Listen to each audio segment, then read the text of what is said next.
Geography की online class लेने में आपका स्वागत है। हम चैप्टर नंबर 3 पर चल रहे थे और चैप्टर नंबर 3 में हमने जनसंख्या वृद्धि पर चर्चा के लिए अगला टॉपिक था। उससे पहले हमने जनसंख्या वितरण, जनसंख्या घनत्व के बारे में चर्चा की। आज हम जनसंख्या वृद्धि के बारे में चर्चा करेंगे कि विश्व में जनसंख्या वृद्धि किस प्रकार है, जनसंख्या वृद्धि के कारण क्या है, परिणाम क्या है, इसके संदर्भ में चर्चा करेंगे। तो हमारा जो पॉइंट है आज का वो है जनसंख्या वृद्धि। देखिए, जनसंख्या वृद्धि के बारे में चैप्टर नंबर 3 शुरू किया गया था। उस समय बताया गया था कि जनसंख्या वृद्धि क्या है। तो उसमें बताया गया था कि एक निश्चित क्षेत्र में लोगों की संख्या में आया हुआ जो परिवर्तन है, हो सकता है नकारात्मक हो सकता है सकारात्मक हो, दोनों प्रकार का परिवर्तन हो सकता है। और दोनों ही प्रकार के परिवर्तन में जो परिणाम होगा वो होगा वृद्धि। उन दोनों में जो परिणाम होगा वृद्धि, ऋणात्मक और या धनात्मक। तो हम जनसंख्या वृद्धि की परिभाषा इस प्रकार दे सकते हैं, किसी भौगोलिक क्षेत्र में निवास करने वाले जनसंख्या के आकार में एक निश्चित समय अवधि में होने वाले बढ़ोतरी को जनसंख्या वृद्धि कहा जाता है। देखिए, ऋणात्मक और धनात्मक जो परिवर्तन हुआ है यहाँ पर, ये निश्चित समय के अंतर्गत होगा। समय कैसा होगा? निश्चित होगा इसका। और निश्चित समय में जब वहां पर परिवर्तन हुआ है, उसी के अंतर्गत जनसंख्या वृद्धि कहा है। एक बार पुनः फिर रिपीट कर रहा हूं, जनसंख्या वृद्धि की जो डेफिनेशन, किसी भौगोलिक क्षेत्र में निवास करने वाले लोगों की जो जनसंख्या है, उसके आकार में एक निश्चित समय अवधि में होने वाली बढ़ोतरी को जनसंख्या वृद्धि कहा जाता है। और है विश्व में जनसंख्या वृद्धि कि विश्व में किस प्रकार जनसंख्या वृद्धि हुई है शुरुआत से अब तक। तो प्रारंभ में मानव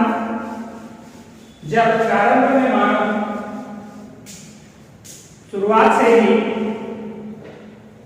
होमो सेपियंस की उत्पत्ति हुई, उस समय विश्व की जनसंख्या लगभग 50 लाख थी। मानव की जब उत्पत्ति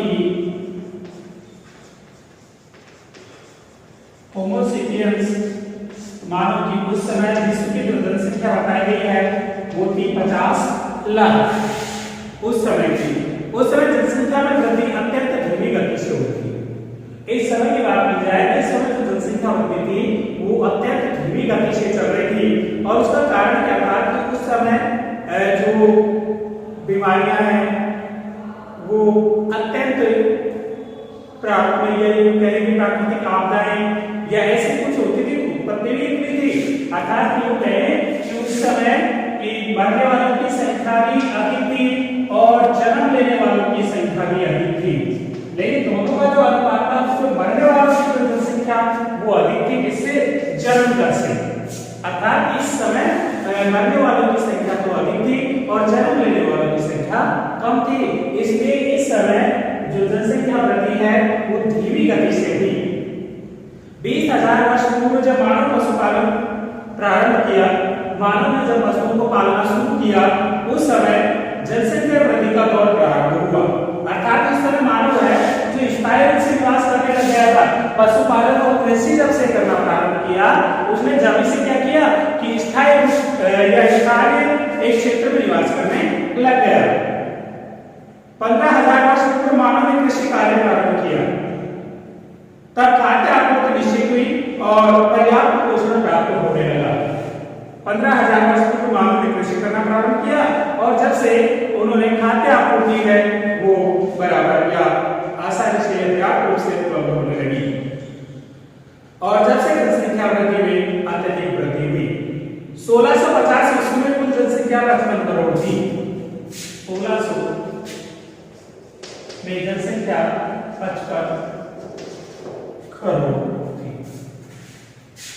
1650 में विश्व की कुल जनसंख्या 1650 में विश्व की कुल जनसंख्या है 55 करोड़ थी। और 1850 में बढ़कर यह 100 करोड़ हो गई, क्रम से बढ़ती गई और 1850 में बढ़ते बढ़ते 100 करोड़ हो गई, निरंतर बढ़ती रही। 1850 में 100 करोड़, 1930 में आते आते जनसंख्या है वो 200 करोड़ हो गई। मतलब 1850 में कितनी 100 करोड़ और उससे पहले 1650 की बात करें तो जनसंख्या होती थी 55 करोड़ और अब बात करते हैं 1900 की तो इस समय जनसंख्या हो गई है 200 करोड़। अब देख लीजिए कि वृद्धि किस प्रकार हो रही है। इसके बाद 1987 में 500 करोड़ हो गई और 2015 में 721 करोड़ हो गई। क्रमशः जनसंख्या वृद्धि बढ़ती जा रही है। 1987 में 500 करोड़ और 2001 में है 2015 में 715 करोड़ 715 करोड़ जनसंख्या हो। यह क्रम जारी रहा और इसी क्रम में 2025 में 721 करोड़ और 2050 में ईस्वी में 903 करोड़ जनसंख्या होने का अनुमान है। इसी प्रकार यदि जनसंख्या वृद्धि होती रही, यही क्रम जनसंख्या वृद्धि का रहा तो ऐसा अनुमान है कि आगामी समय में जो जनसंख्या वृद्धि होगी वो 2015 में 121 करोड़ रुपए और 2025 में 781 करोड़ हो जाएगी। और ऐसा अनुमान बताया गया है कि 2050 में लगभग 903 करोड़ जनसंख्या अनुमानित बताई गई है कि विश्व की जनसंख्या हो जाएगी। अगला जो हमारा टॉपिक है वो है जनसंख्या वृद्धि के कारण, कि विश्व में जो जनसंख्या है वृद्धि है वो किस कारण से हो रही है। हमने जो पिछला देखा है किस प्रकार जनसंख्या वृद्धि हो रही है, उसके कुछ कारण बताए हैं कि जनसंख्या वृद्धि के कारण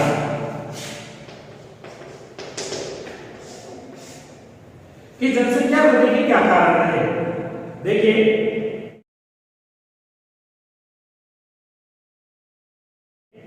जनसंख्या के मुख्य जो कारण बताए गए हैं उनमें मुख्य रूप से मृत्यु दर में गिरावट। देखिए हम शुरुआत में जब बात कर रहे थे कि जनसंख्या वृद्धि की इस तरह धीमी गति रही तो धीमी गति में क्या रहा कि मृत्यु दर क्या थी अधिक थी और जन्म दर क्या थी कम थी। अब क्या हुआ कि जनसंख्या वृद्धि होने लगी और जनसंख्या वृद्धि होने का मुख्य कारण रहा कि हमारी जो मृत्यु दर थी, पहले की जो मृत्यु दर थी वो क्या हो गई अब कम हो गई। जन्म दर तो मान लीजिए वही है लेकिन मृत्यु दर में क्या आई गिरावट आई और मृत्यु दर में गिरावट आने से जो हमारी जनसंख्या है उसमें क्या होने लगी वृद्धि होने लगी। क्योंकि पहले मरने वालों की संख्या मान के चलते हैं एक वर्ष में 50,000 थी और अब मरने वालों की संख्या एक वर्ष में एक उदाहरण दिया है उसके अनुसार अब मरने वालों की संख्या 20,000 हो गई। तो जनसंख्या में जो 20,000 है उसकी क्या हुई वृद्धि हुई यहाँ पर। तो मृत्यु दर में गिरावट होने के कारण हुई जनसंख्या में वृद्धि हुई। तो पहला कारण रहा मृत्यु दर में गिरावट। विगत कुछ वर्षों में वैज्ञानिक उपलब्धि और स्वास्थ्य चिकित्सा सुविधाओं के विस्तार के कारण इस प्रकार की जो गिरावट में कमी हुई है और खाद्य आपूर्ति की निश्चित आपूर्ति। दूसरा है खाद्य आपूर्ति की निश्चित आपूर्ति। देखिए प्रारंभ में जब बात कर रहे थे तो हमें कह रहे थे कि मानव ऊंचाई से निवास करने लगा और कृषि करने लगा। कृषि के साथ क्या किया उसने जो अपनी खाद्य आपूर्ति की फसलें उगाना प्रारंभ कर दिया और जब इस प्रकार की खाद्य आपूर्ति की पूर्ति होने लगी तो धीरे धीरे जनसंख्या क्या होने लगी अधिक बढ़ने लगी और अधिक बढ़ने के परिणाम स्वरूप क्या हुआ कि जो खाद्य पदार्थ है एक स्थान से दूसरे स्थान पर परिवहन के माध्यम से अन्य संसाधनों द्वारा पहुंचाए जाने लगे जिससे मृत्यु दर जैसे भूखमरी में गिरावट आई और इसी के परिणाम स्वरूप जनसंख्या में क्या हुई वृद्धि हुई। अगला औद्योगिक विकास। औद्योगिक विकास के कारण भी जनसंख्या में निरंतर वृद्धि हुई है कि औद्योगिकों का विकास अर्थात जो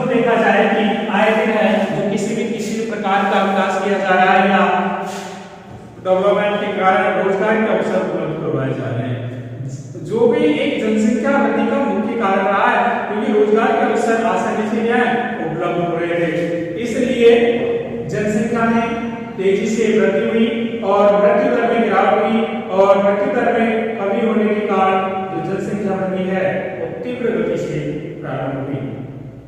विज्ञान और प्रौद्योगिकी विकास, अगला है चौथा पॉइंट, विज्ञान और प्रौद्योगिकी विकास।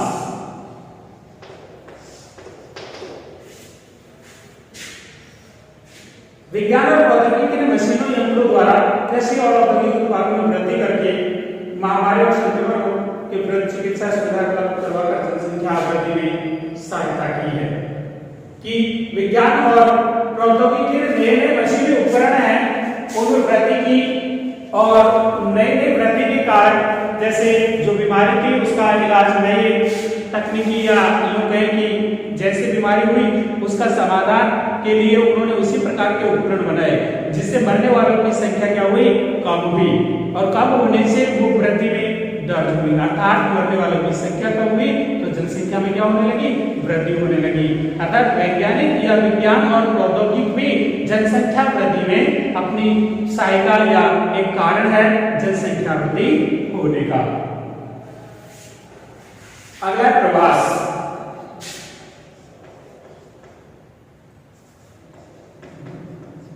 देखिए प्रवास की जनसंख्या वृद्धि का एक कारण है। एक स्थान से दूसरे स्थान पर जाना, एक स्थान से दूसरे स्थान पर जाना प्रवास कहलाता है।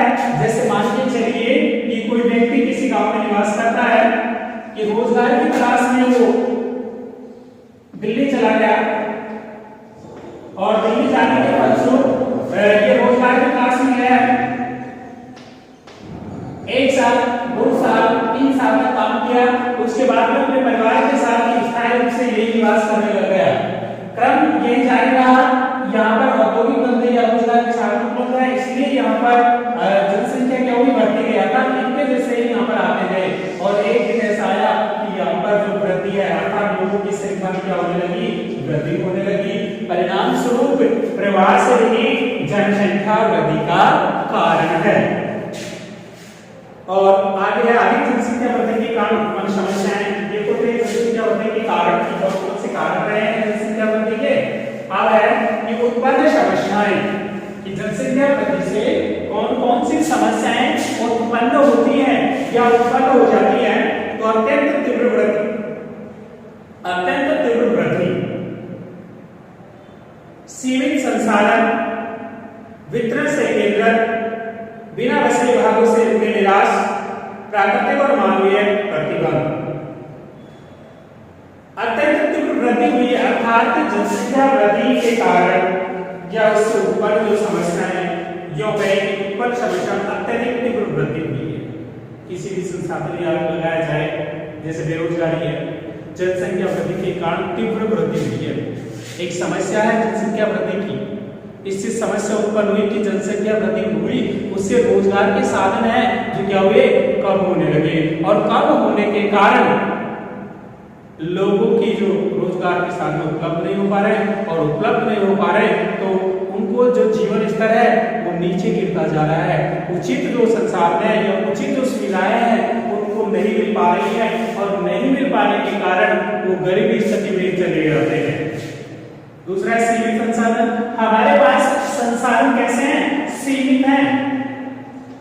संसाधन अर्थात प्रकृति में जो वस्तु है या कोई वस्तु है जब तक मानव उसका उपयोग नहीं करता है, मानव के लिए उपयोगी साबित नहीं होती है, उसे संसाधन नहीं कहा जाता। और जब मानव के लिए वो उपयोगी हो जाती है, मानव के लिए उपयोगी हो जाती है तब उसे हम संसाधन कह सकते हैं। अर्थात संसाधन जैसे मानव एक संसाधन है, कृषि है, मिट्टी है, पेड़ है, ये सारे क्या है, संसाधन है।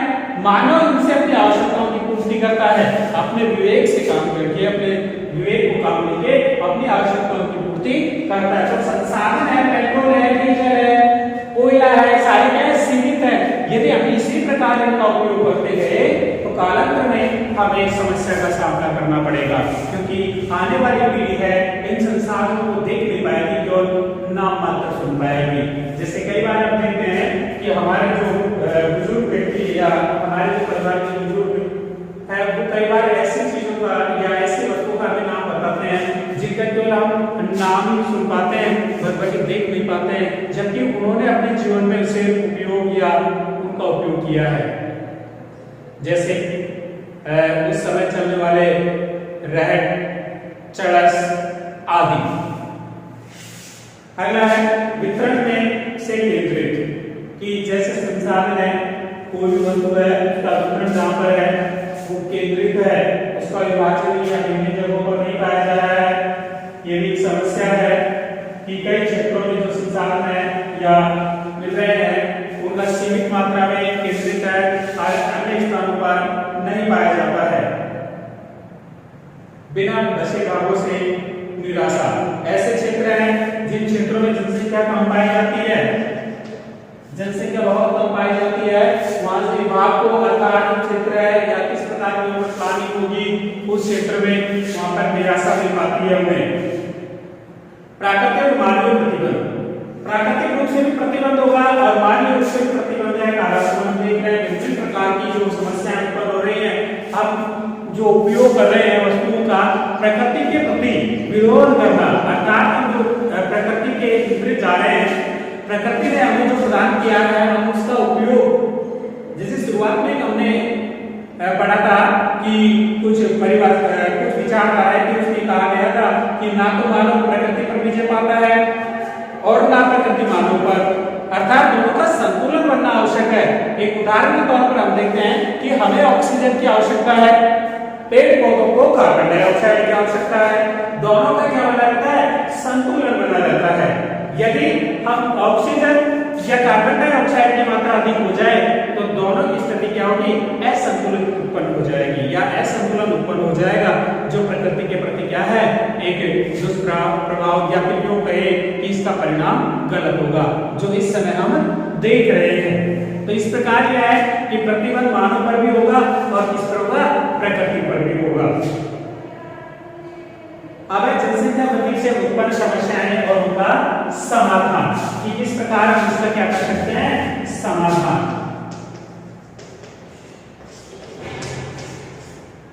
जनसंख्या वृद्धि देखी, इसमें जो वृद्धि की दर है उसको देखा, वृद्धि के कारण देखे, उत्पन्न समस्याएं देखी कि जनसंख्या वृद्धि से कौन कौन सी समस्याएं उत्पन्न होती हैं, और अब है कि जो उत्पन्न समस्याएं हैं उनका किस प्रकार हम समाधान कर सकते हैं। तो जो हमारे पास संसाधन है, हमारे पास जो संसाधन है उनका हम अनुकूलतम या अपने विवेक से उपयोग करें। यदि कई वस्तुएं ऐसी हैं, कई संसाधन ऐसे हैं जो हमारे साथ सीमित मात्रा में उपलब्ध है, उनका उपयोग तभी करें हम जब हमें अति आवश्यक है। यदि उनके स्थान पर अन्य किसी वस्तु का उपयोग किया जा सके तो उसका उपयोग किया जाना चाहिए। तो पहला जो पॉइंट है हमारा वो है संसाधनों का अनुकूलतम प्रयोग करके आर्थिक उत्पादन में वृद्धि। दूसरा है सतत पोषणीय विकास को बढ़ावा देना, सतत पोषणीय, ऐसा विकास जो लगातार हो, ऐसा विकास कैसा हो, लगातार हो, जिसमें किसी भी प्रकार की हानि ना हो। अर्थात यूं कहें कि हमें आवश्यकता है, हम उसका उपयोग भी कर रहे हैं, लेकिन कैसे, जब तक हम उसका उपयोग करें, उसकी जितनी मात्रा में आवश्यकता होगी तब उसका उतना उपयोग किया जाना चाहिए। अगला है शिक्षा का प्रसार और विज्ञान तकनीकी प्रेक्षण के अधिक से अधिक प्रसार या जागरूकता लाना। शिक्षा का अधिक से अधिक प्रसार प्रचार किया जाए या शिक्षा जो है वो अधिक लोगों पर किस प्रकार पहुंचाई जानी चाहिए, अधिक से अधिक लोगों को जागरूक किया जाना चाहिए। इसके अलावा तकनीकी ज्ञान है उसका भी प्रसार किया जाना चाहिए, तभी हम जनसंख्या वृद्धि की जो समस्याएं हैं उन पर निजात पा सकते हैं। कृषि का नवीनीकरण होना चाहिए। भारतीय कृषि प्रधान देश है और कृषि प्रधान देश होने के कारण यहाँ पर जो अधिकांश कृषक हैं वो आज भी पुराने ढंग से कृषि करते हैं, क्योंकि समस्या यह है कि भारत विकासशील देश है और विकासशील देश होने के कारण यहाँ की जो आर्थिक स्थिति है वो काफी कमजोर है। अतः किसानों को वो संसाधन उपलब्ध नहीं हो पाते हैं जो एक यूं कहें कि आधुनिक किसान को उपलब्ध होने चाहिए।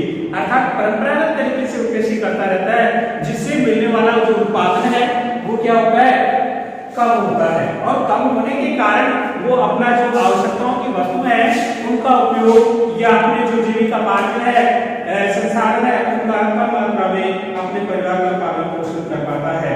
अतः जो किसान वर्ग है उसको नवीन संसाधन उपलब्ध होने चाहिए। जैसे विकसित देशों में है कि वहां के लोगों को जो अधिकांश कार्य है वो मशीनों के द्वारा ही किए जाते हैं, जबकि मानव केवल श्रम के रूप में नाममात्र का कार्य करता है।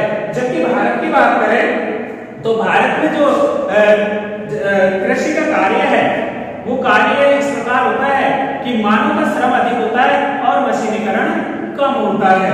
अतः कृषि क्षेत्र में भी या कृषि क्षेत्र में भी नवीनीकरण किया जाना चाहिए। सागरीय संसाधनों का उपयोग किया जाना चाहिए। सागरों में पाए जाने वाले जो संसाधन है जैसे ज्वालामुखी है, सागरों में जो तरंगे हैं, लहरें हैं इत्यादि जब चलती हैं तो उनका उपयोग इस प्रकार किया जाना चाहिए कि उनकी ऊर्जा बनाई जा सके, या जैसे विद्युत वगैरह है इनमें उसका उपयोग किया जाना चाहिए। इसके अलावा जनसंख्या का अल्पवसत क्षेत्रों में प्रवास होना चाहिए। अर्थात जो जनसंख्या है उसका उन क्षेत्रों में बसाव या प्रवास होना चाहिए जहां पर जनसंख्या क्या पाई जाती है, कम है या न के बराबर पाई जाती है, वहां पर जनसंख्या का प्रवास होना चाहिए। अर्थात उस स्थानों पर सरकार द्वारा नए कस्बे या योजना के आधार पर उन क्षेत्रों में एक बसावट या जो गरीब लोग हैं या यूं कहें कि जो जिनके पास आवास की सुविधा नहीं है उन क्षेत्रों में आवास की सुविधा उपलब्ध कराकर उनको बसाने का कार्य करें। देरी से विवाह परिवार नियोजन अपनाना। जनसंख्या वृद्धि में जो समस्या की उनके समाधान ये कहा गया है कि विवाह की आयु में देरी हो, जैसे सरकार द्वारा या बताया गया है 21 वर्ष और 18 वर्ष, लेकिन आज भी बाहर के ग्रामीण क्षेत्र होने के साथ साथ यहाँ पर अशिक्षा भी पाई जाती है, अशिक्षित भी काफी लोग हैं। अर्थात इस संदर्भ में जो यहाँ पर विवाह की आयु है या बाल विवाह की संख्या अधिक पाई जाती है, जो मुख्य कारण रहता है जनसंख्या वृद्धि का। इससे विवाह में देरी और परिवार नियोजन संसाधनों का उपयोग करना चाहिए, जिससे जनसंख्या वृद्धि को रोका जा सके या इस पर निजात पाई जा सके। आगे की चर्चा